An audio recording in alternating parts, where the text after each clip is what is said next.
Guys, welcome to my YouTube channel. നമ്മുടെ പുതിയൊരു വീഡിയോയിലേക്ക് ഏവർക്കും സ്വാഗതം. ഇന്ന് നമുക്ക് കോവയ്ക്ക കൊണ്ട് തോരൻ ഉണ്ടാക്കിയാലോ? അപ്പോൾ എന്നെപ്പോലെ പാചകം പഠിച്ച് വരുന്നവർക്ക് വേണ്ടിയിട്ടുള്ള വീഡിയോസാണ്. എന്തെങ്കിലും തെറ്റുകുറ്റങ്ങളുണ്ടെങ്കിൽ ക്ഷമിക്കണം. അപ്പോൾ വീഡിയോ ഇഷ്ടമായി ലൈക്ക് ചെയ്യാനും ചാനൽ സബ്സ്ക്രൈബ് ചെയ്യാനും നിങ്ങളുടെ വിലയേറിയ അഭിപ്രായങ്ങൾ കമൻറ്റുകൾ രേഖപ്പെടുത്താനും മറക്കരുത്. അപ്പോൾ വീഡിയോയിലേക്ക് പോവാം. ആദ്യം അരപ്പിന് വേണ്ടിയിട്ടുള്ള സാധനങ്ങളാണ് എടുത്തു വച്ചിരിക്കുന്നത്. അല്പം തേങ്ങ, 2 പച്ചമുളക്, 3 അല്ലി വെളുത്തുള്ളി, അല്പം ജീരകം. ഇതിൽ എരിവിനനുസരിച്ച് നിങ്ങൾക്ക് പച്ചമുളകിൻ്റെ എണ്ണം കൂട്ടാം. പിന്നെ അല്പം ജീരകത്തിൻ്റെ അളവ് കൂട്ടുകയാണെങ്കിൽ കറിയിൽ നല്ല സ്മെല്ല് അതിൻ്റെ ചവർപ്പ് വരും. അതുകൊണ്ട് അതൊന്ന് ശ്രദ്ധിച്ചോണം. ഇതൊന്ന് ജസ്റ്റ് ഒന്ന് അരച്ചെടുക്കണം. ഇതിലേക്ക് അല്പം മഞ്ഞൾപ്പൊടിയും അല്പം അരപ്പിലേക്ക് ഉപ്പും കൂടെ ചേർത്ത് വേണം അരച്ചെടുക്കാൻ. അരച്ചെടുത്ത അരപ്പാണ് ഇതിൽ കാണുന്നത്. ജസ്റ്റ് ഒറ്റ ഇതിൽ ക്രഷ് ചെയ്തെടുത്താൽ മതി. അധികം ഇട്ട് അരയ്ക്കേണ്ട. ഒരു ചീനിച്ചട്ടി എടുത്ത് അതിലേക്ക് ചൂടാവുമ്പോൾ അല്പം എണ്ണ ചേർക്കാം. എണ്ണ ചൂടായതിനു ശേഷം അല്പം കടുക് വറുത്തെടുക്കണം. വറ്റൽമുളക്, കറിവേപ്പില ഇത് രണ്ടും ഉണ്ടെങ്കിൽ ചേർത്ത് കൊടുക്കുക. ഇപ്പോൾ വറ്റൽമുളക് കിട്ടാത്തതുകൊണ്ട് കറിവേപ്പില ഇട്ടാണ് കടുക് വറുത്തെടുക്കുന്നത്. ഇതിന് ശേഷം നമ്മൾ നേരത്തെ അരിഞ്ഞു വെച്ച കോവയ്ക്കയും സവാളയും കൂടി ഇതിലേക്ക് ചേർത്ത് കൊടുക്കാം.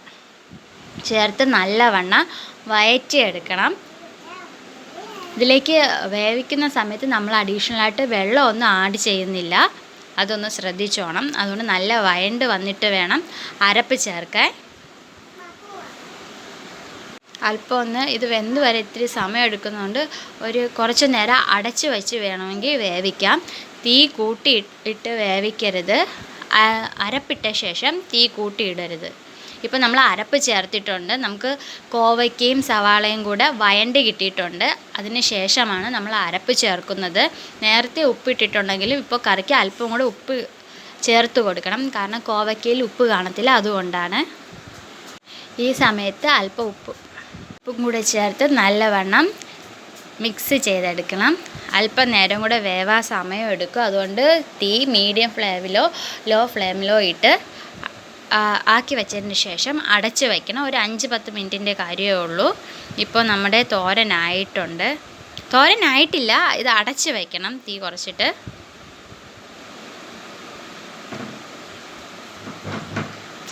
ഒരു 5 മിനിറ്റ് തീ കുറച്ച് വെച്ച് അടച്ച് വയ്ക്കുന്ന സമയത്ത് നിങ്ങൾ ഇടയ്ക്കിടയ്ക്ക് ജസ്റ്റ് ഒന്ന് നോക്കിക്കോണം. അരപ്പിട്ടതിന് ശേഷം നല്ലവണ്ണം ഇളക്കി കൊടുത്തില്ലെങ്കിൽ ഇത് അടി പിടിക്കാനുള്ള ചാൻസ് വളരെ കൂടുതലാണ്. നമ്മുടെ തോരൻ ഇപ്പോൾ റെഡി ആയിട്ടുണ്ട്.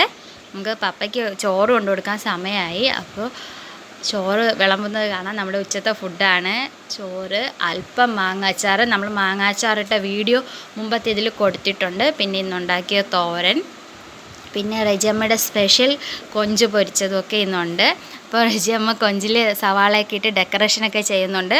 അപ്പോൾ നമ്മുടെ ഇന്നത്തെ വീഡിയോ ഇഷ്ടമായാൽ ലൈക്ക് ചെയ്യാനും ചാനൽ സബ്സ്ക്രൈബ് ചെയ്യാനും മറക്കരുത്. നിങ്ങളുടെ വിലയേറിയ അഭിപ്രായങ്ങൾ കമൻറ്റുകളായി രേഖപ്പെടുത്താനും മറക്കരുത്.